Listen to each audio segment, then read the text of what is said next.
Hello everybody, welcome to A Crafter's Story. It's Celeste here. Thank you so much for dropping by. A friend of mine who has a YouTube channel as well, Gina, she was talking about doing some artist trading cards, and some of the little trading cards that I've done just recently are these little guys, because I'm doing a lot of this very abstract floral chaotic colorful art lately. I'll give you a quick example of something I'm working on. This is just the letter L. I'm trying to do the whole alphabet, guys, but the alphabet has 26 letters, which I probably should have thought about before I started this project. Anyway, L's almost finished, and then M will come next. So I'm working on that very colorful sort of, like I say, chaotic boho gypsy art. So I thought it would be fun to do trading cards, because that's what Gina is doing. I actually put a link to her video. She's doing an artist trading card swap trade, and she was just inviting people to join the swap, if you want to. So I am definitely going to trade with her, and I want to do some trading cards, but I want to fulfill a promise that I made in my last video, when I said that I will show you how I was doing a flip through of this journal, and these lines that I made in this journal, I said I'll show you how I do these. So I'm going to combine that with making the trading cards. So what I got in the mail recently, or if you get any boxes in the mail, you will generally, I got these already stripped. Usually you get this corrugation between two flat pieces, and you'll have to pull the one flat piece off. This came without the flat piece on both sides, so that was lucky for me. And this is what I use to make those lines. Now, there are just a couple of little thingies to consider. Those lines that I made in the book was done with ink. This today, I want to try something a little bit different, and I want to use some acrylic paint. Now, the thing with acrylic paint is that, oh, you can see I've already been practicing. I haven't been playing in the mud. I'm using the raw umber as my color for the lines, and being a water-based acrylic paint, just consider first priming your, I'm going to call this a stencil, your cardboard stencil, because if you don't, some of that paint is going to seep into the paper and not transfer onto whatever you're trying to stencil. And that's what happened here.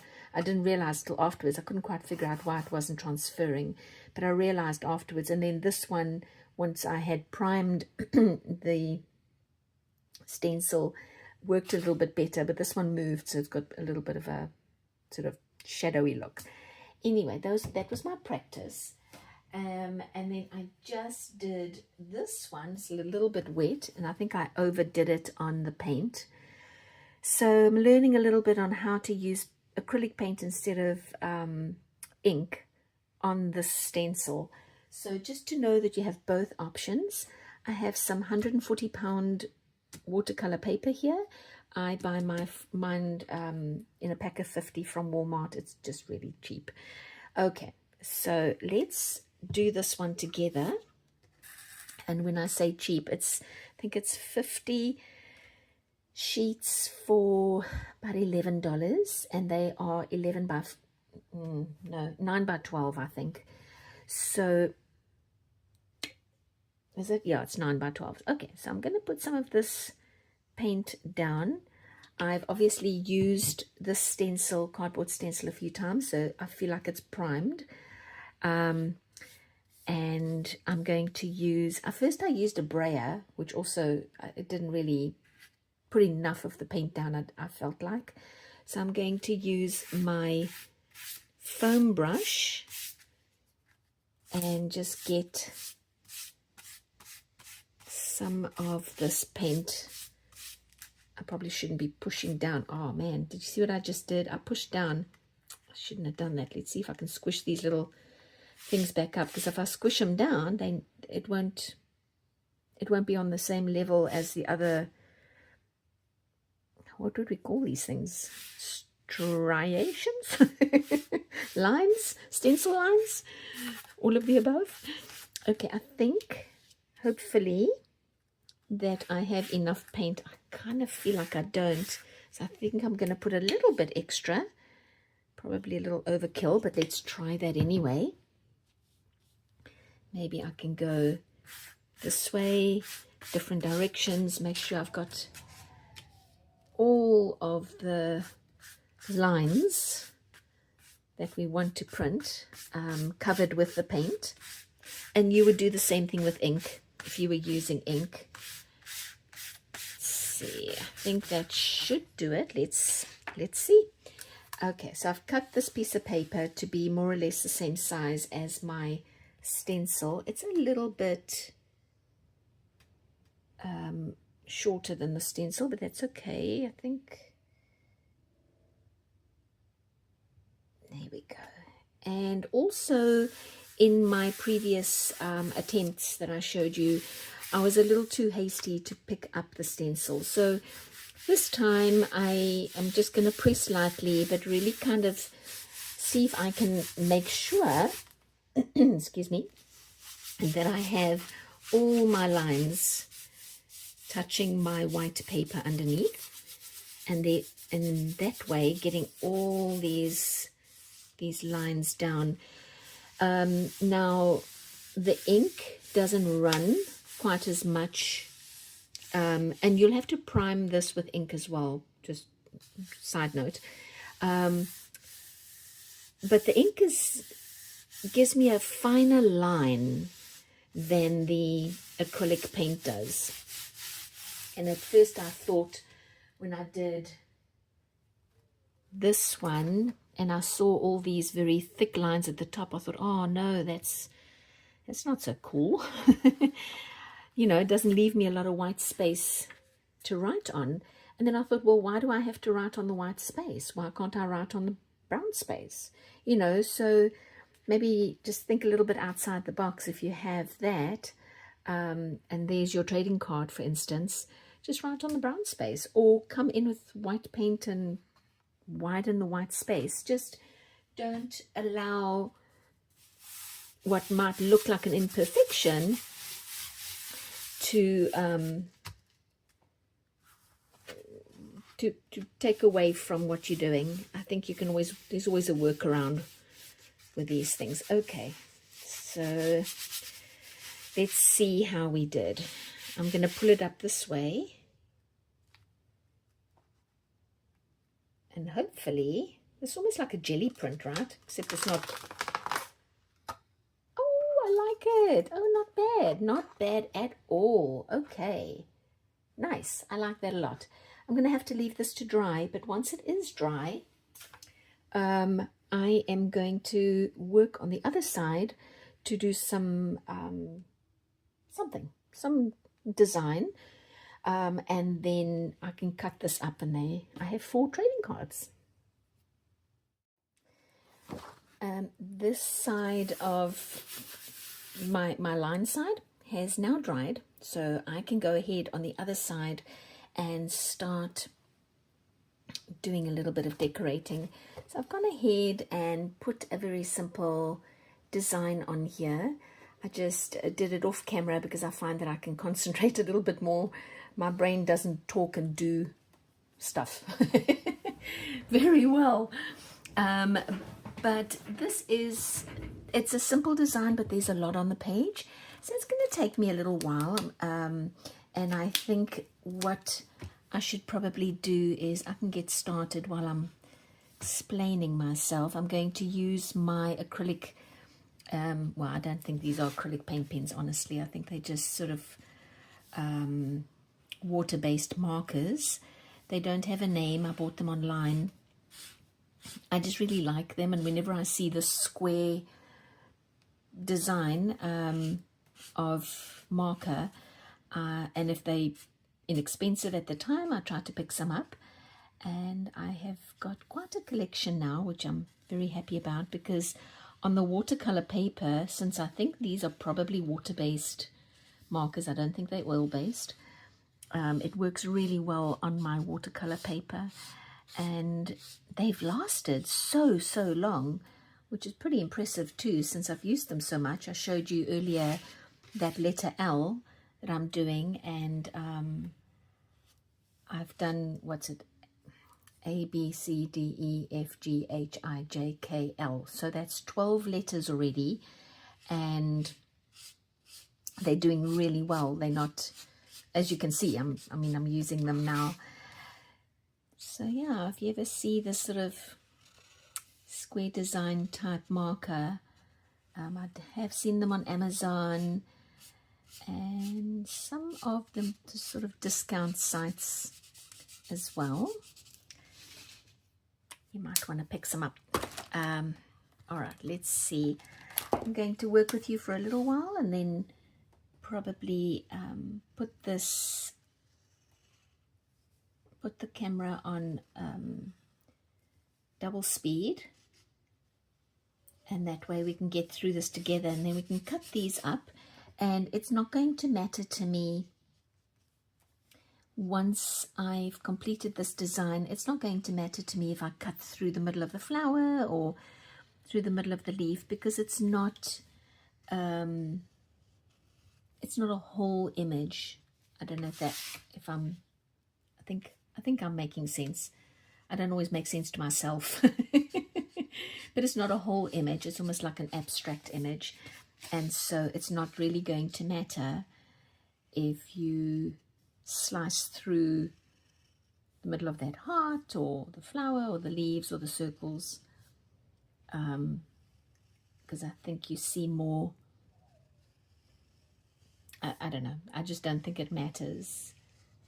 Maybe other people have a different opinion, and maybe you want to pre-cut your artist trading cards and do each as an individual, with an individual design on each one, and that could be fun too.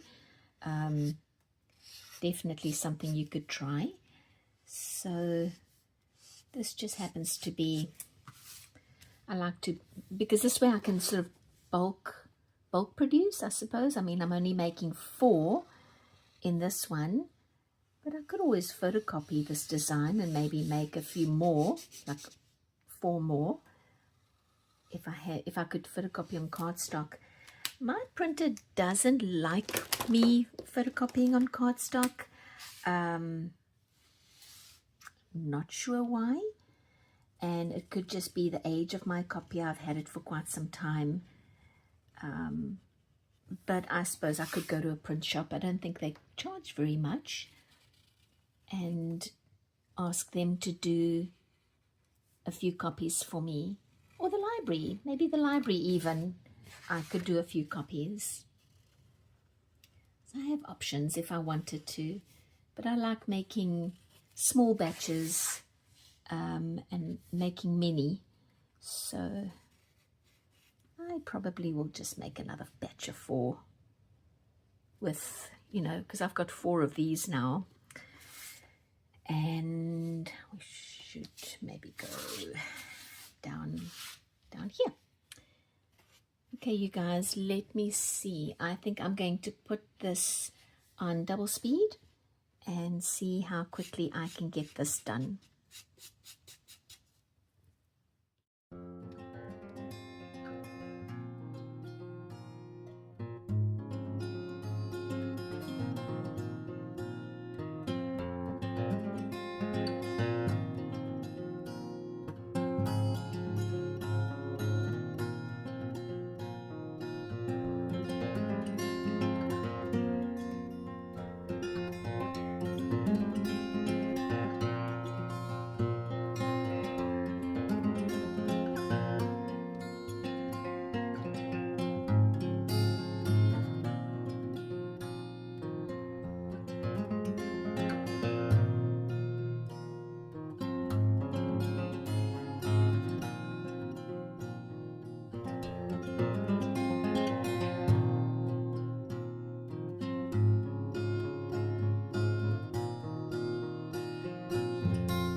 Okay, so I have gone ahead and finished all the coloring in, and then went and took my Uniball, my gel pen, and just not with any precision really, just gone ahead and given all my shapes an outline.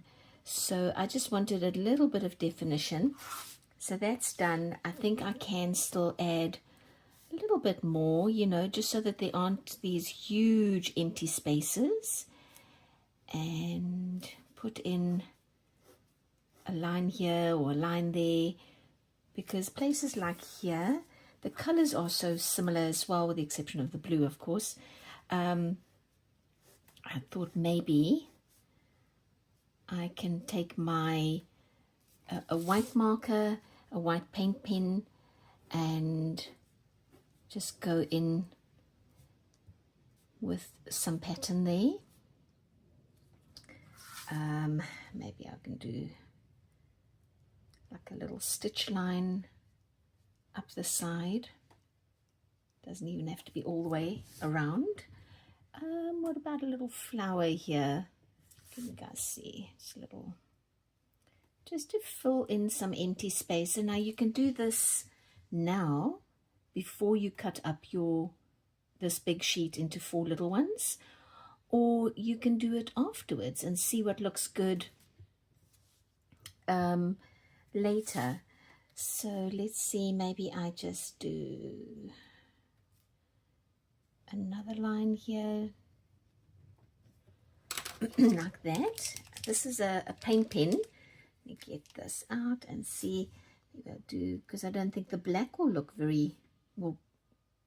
show up very well there. So a little bit of detail on these darker petals.